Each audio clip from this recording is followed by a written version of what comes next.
Ladies and gentlemen, so the brand new Uncollected has just released, and I wanted to share some of my tips and tricks and best champion suggestions for fighting Uncollected Diablo, which is where I've seen kind of a few people get stuck at, and he is a bit of a pain in the ass. You've kind of got a massive buffet node to deal with, and also seemingly random unstoppable, but it is, you know, somewhat possible to play around unstoppable once you are aware of the timing and what's going on. So what we're going to talk about today is a few tips and tricks to deal with the Diablo fight, along with 10 champions that are able or should be able to get him down. I've tested out 4 of these personally, and I have gameplay. For some of the others I've seen kills, and then some others we are kind of operating in the theory zone. So, just to give you the headline, the kind of 3 best options from what I've seen is Awakened Void. You can even use a 4-star one. He works so well for this fight. A fully maxed out Starkanaut Spider-Man will clear up Diablo so quickly. And also a fully maxed out Captain America Infinity War. If you get a big special 2 crit, pretty much one-shot Diablo. So those are kind of the 3 top options I've seen. But again, there are quite a few more characters that can work. There are 2 things that really make this Diablo annoying. The first one is there is a chance on hit for him to start brewing one of his concoctions, and then another chance on hit when he's got one active and readily brewed for him to instantly consume it and become unstoppable for 5 seconds, which is a really annoying mechanic. So you've got to be very careful of kind of the potion brewed ready thing that's going to pop up. Now, if you look at the right-hand side of the screen, after we hit, he's going to be brewing for a few seconds, and then Iron Skin is going to be ready. That is the name of one of the potions. And whenever you hit him now, he has a chance to become unstoppable. But hey, he was already dead. Heal reversal is a great mechanic there. But it's just something to, you know, pay very close attention to. The second big problem on this fight is you've got 15% buffet node, which heals Diablo for about 20,000. So yeah, it's a really big node there, and kind of invalidates kind of a lot of matchups against this lad. So you have to have champions that can deal a lot of damage. Luckily, if you are very fortunate enough to have a Starkanaut Spider-Man that is maxed out, or kind of a character that's maybe rank 4 and very strong, or rank 5, and maybe slightly alternate, you can chuck on some boost, and then try and zerg this lad down as quickly as possible. But again, you need to be very aware that whenever a brew is ready, you have a 25% chance on hit for him to instantly consume that brew and become unstoppable, and sometimes this can catch you out a little bit.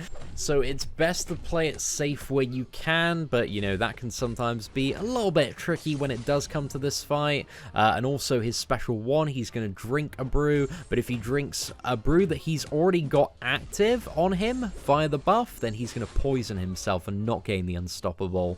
So that's what happened there.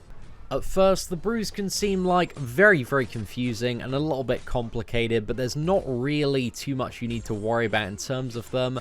The Iron Skin one makes him stun immune, and the Counterflow one will give him a fairly large surge of power gain, so you need to be a little bit careful that you don't accidentally push him to a special 3.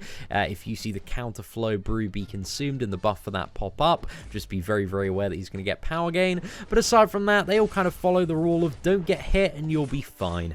The brew mechanics, though, you know, they take a little bit of time to get used to. It's something very different that not really any character has had before, so it does feel a little bit weird. And there are 2 ways, again, he's going to consume his brew. One is a chance on hit if he already has it brewed, and also via his special 1 if he already has it brewed. So even though his special 1, he's drinking a brew, if he does not have one of the buffs brewed from getting hit, then he will not gain any brew effect. And if he is run out of brew charges, because he has like 4 of each brew, then he will not consume the brew and not get unstoppable. So you can actually use a tactic where you go in with a champion that's maybe quite sustainable and just like get him down to no brews, and then you don't need to worry about the unstoppable if you want to bring in kind of a high damage output champion or void there. So, you know, there is a way to kind of pace out this fight and take it very slow if you want to.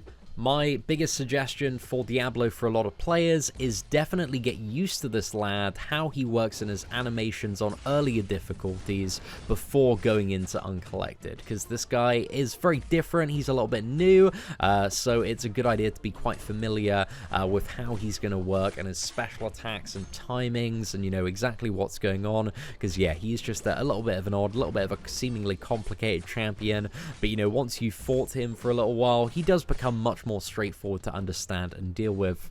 In terms of his special attacks as well, with the special 2, you can very quickly get an in if you're right at the back. You don't even need to dexterity it, just make sure you're back. But I like to swipe back and then swipe in just for a little bit of good measure there. Here, I see he doesn't have a brew active, so we go straight in and absolutely mince this lad down.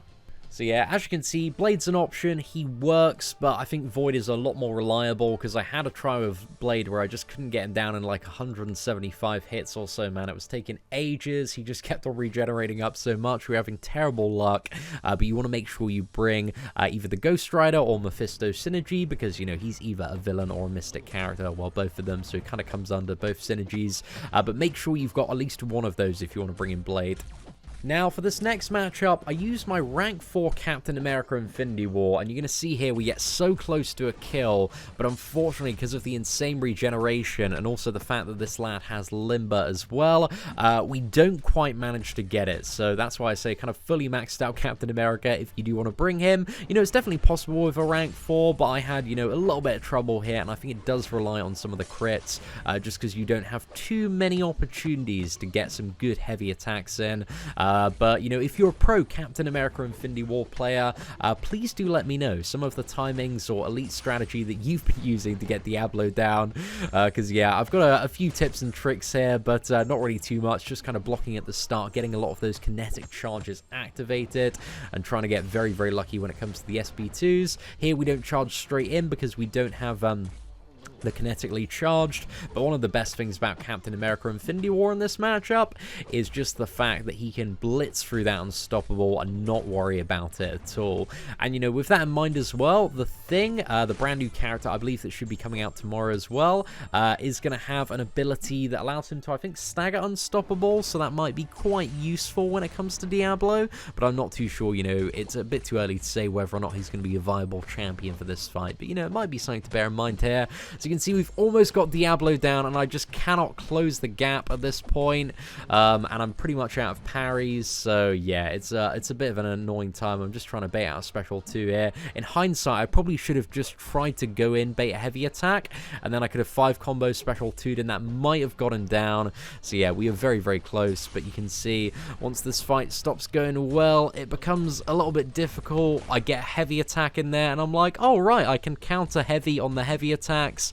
So I try it again, and I mess up, and I get clipped by the heavy, I take a poison, and I am wrecked.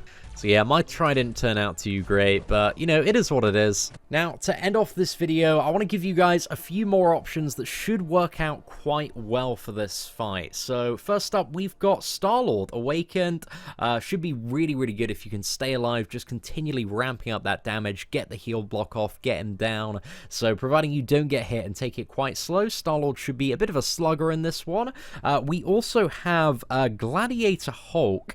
Now, this dude doesn't need to be awakened, but ideally, if you do want to use Gladiator Hulk, you're going to have a pretty stacked version of him, but you do have the heal block with a special 1, so you want to kind of time that, so you throw off the heal block with his special 1, and then, you know, dash back to maybe bait out special attacks, so you got to be a little bit careful with that one, but I see Gladiator Hulk being an option, and I've also received some messages saying that people have got him down with a Gladiator Hulk as a 5 or 6 star champion. We also have the brand new character Dark Hawk. So Dark Hawk, via his special 3 ability, provides a 30-second heal blocks. That's absolutely insane there. So yeah, just a lot of buffet, plus you got mega damage from Dark Hawk. So even if you've got fully maxed out 4-star one, it should be within the realm of possibility that you can get it done with a 4-star Dark Hawk. But yeah, I get that, you know, Dark Hawk definitely isn't one of the most common characters at the moment. I think Winter Soldier, if you do have a 5 or 6-star version with the Killmonger synergy, Ideally, the 5 or 6 star one should provide enough damage output to get him down as well, because that pretty much makes, you know, Winter Soldier another Star-Lord. I have heard of and seen some incredibly skilled Quake players already taking down the final Diablo, man. If you are just one of those beyond god tier, crazy 5-star Quake players, then you might have a really, really good time versus Diablo. So I've heard some people having a bit of success with Quake. We also have, if you're a big fan of Sentinel and have an incredibly stacked version, ideally an Awakened one, you know, you have the very, very long 14-second heal block off the special one once you do get to 100 analysis, so that can be very, very useful there. Sorry, 14-second, 12-second heal block there. But yeah, Sentinel could potentially be a very, very strong option as well. I also have heard some very patient players using stacked versions of magic, because, you know, once you get all those unstoppable procs out, you can just keep Diablo in the corner, spam the special 2, win the video game there. So you gotta be potentially a little bit patient there. We also have the option of Dr. Voodoo, who I've tried. I find Dr. Voodoo a little bit annoying to play. I've tested him in a couple of matchups, and he doesn't seem to be quite aggressive enough in terms of, you know, the amount of poison you can have on the opponent. But maybe once you got him to 0 elixir, you know, it might end up working there. But that's just to throw out kind of, you know, a few more options for champions that I believe would work, at least to a fairly decent level. You also have the strategy of just bringing characters that do not generate any buffs, or playing them in a way that will not generate any buffs, in order to just, you know, push as deep into the fight as you possibly can in a single revive. You know, don't dash back at all. That could be potentially a way of dealing with it for some players, and I think a strategy that I'm going to have to employ on my free-to-play account. But yeah, just to give you a few ideas of some tactics that might work. But I do think, you know, this is a little bit of a niche boss. The regeneration is a bit difficult to handle, and ideally Void is your savior, because, you know, he's immune to bleed, so that rules out Archangel and a lot of the bleed options that would commonly be available. So yeah, ladies and gentlemen, let me know in the comment section below who you used for Uncollected Diablo, and hopefully some of the advice and guidance in today's video managed to help you out and point you in the right direction. But aside from that, thank you so much for watching. Feel free to smash that like button, take care, and I hope that you have an absolutely fantastic day.